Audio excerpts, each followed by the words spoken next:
Welcome to the video version of Visibility at Your Library. Here's one more example of how libraries are changing in dynamic places. I really credit the public library system for making me a reader for myself. I never reacted well to assigned reading, that type of thing in school.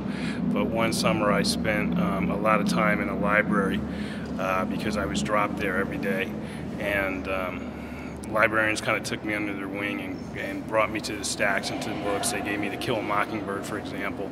And that summer experience, from that point on, I was a reader myself. I was going out to look for stuff to read. And any writer will tell you that it starts there. You got to be a reader, obviously, before you can be a writer. Were there any particular librarians that you remember that you interacted with on an individual basis? I don't remember them by name. That's I guess the disappointment. When I was 12 years old, this one librarian took me and gave me To Kill a Mockingbird, and I didn't, wasn't this change your life type experience. But over the summer, I would put it back on the shelf. I'd come back just about every day and read a little bit of it. And years later, I wanted to dedicate a book to her, but there's no way of knowing who it was. And so I have a book called The Overlook, and it just says dedicated to the librarian who gave me To Kill a Mockingbird. As you were, starting to develop your craft and obviously doing research, did libraries play an important role in your development that way, in your career development? When I had an overlap in my life as a writer. I was a newspaper reporter for a number of years, and I wrote my first 3.5 books while still being a newspaper reporter. And then I reached this point where I could quit my job as a newspaper reporter and be a full-time writer. And I went through this weird thing where I went from a busy newsroom with a lot of people and a lot of background noise and so forth, to suddenly being alone in a room. My wife still had a job and I was alone, and I found it very hard to write in what most people would think would be the perfect writer environment.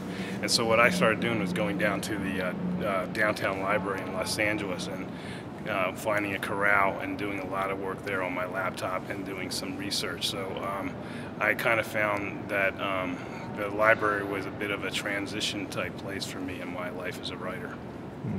Do you use your library a lot now?